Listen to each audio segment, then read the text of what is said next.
Bonjour tout le monde, ravi de vous retrouver encore une nouvelle fois. Et je tiens à remercier chaleureusement mes amis, mes collègues qui ont eu l'amabilité de me soutenir et de m'avoir bénéficié de leur temps, de leurs conseils et qui m'ont toujours été une aide précieuse. Encore une mention toute particulière d'admiration, d'un grand respect, que ce soit aux abonnés actuels ou aux abonnés futurs, qui ont fait toujours preuve de compréhension, d'écoute, de conseil. Merci encore une fois. Dans cette séance, on va aborder l'intitulé le dossier administratif. Qu'est-ce qu'on entend par un dossier administratif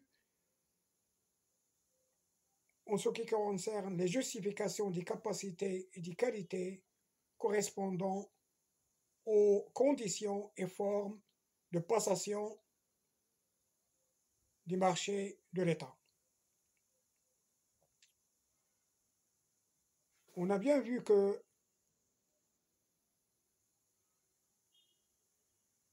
pour établir la justification de ces qualités et capacités, chaque concurrent est tenu de présenter un dossier administratif, un dossier technique et éventuellement un dossier additif.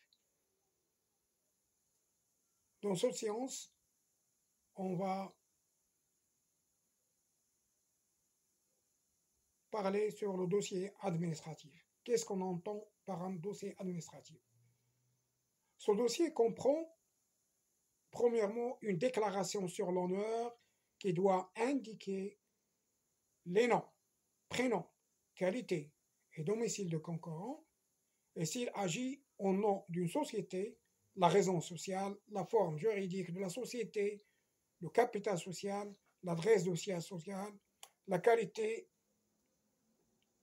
en laquelle elle agit et les pouvoirs qui lui sont conférés.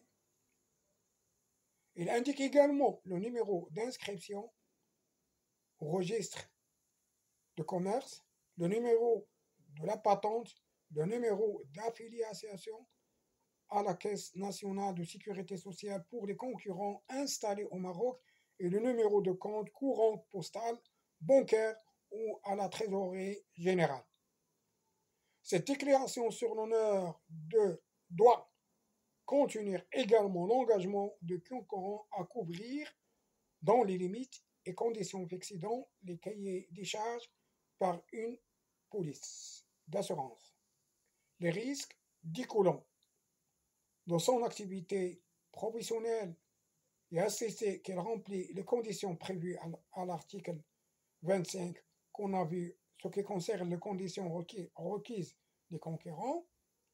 En outre, la déclaration sur l'honneur doit mentionner l'engagement du concurrent s'il envisage de recourir à la sous-traitance, que celle-ci ne peut porter sur la totalité du marché et s'assurer que les sous-traitants remplissent également les conditions prévues à l'article correspondant aux conditions requises des concurrents. Deuxièmement, là où les pièces justifiant les pouvoirs conférés à la personne agissent au nom du concurrent,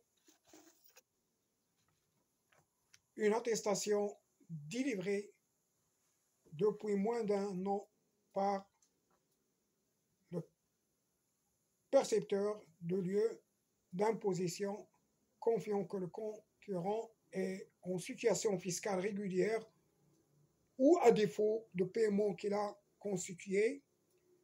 Les garanties prévues à l'article, toujours qui parle des conditions requises des concurrents, cette attestation doit mentionner l'activité au titre à laquelle le concurrent est imposé.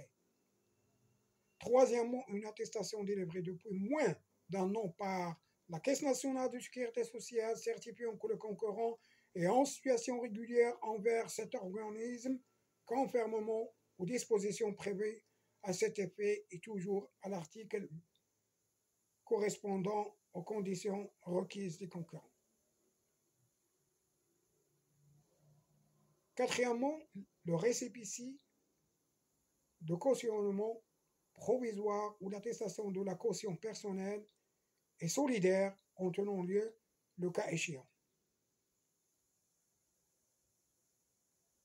Cinquièmement, pour les marchés de travaux et des études et afférentes, le certificat d'immatriculation au registre de commerce.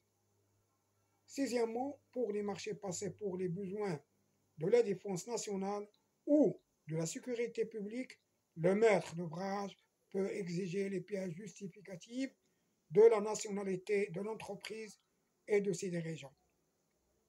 Enfin, toutefois, sont disposés de fournir les attestations visées qu'on a citées avant et les concurrents non installés au Maroc. Point de citation. Merci de votre écoute, de votre attention. À bientôt. Au revoir.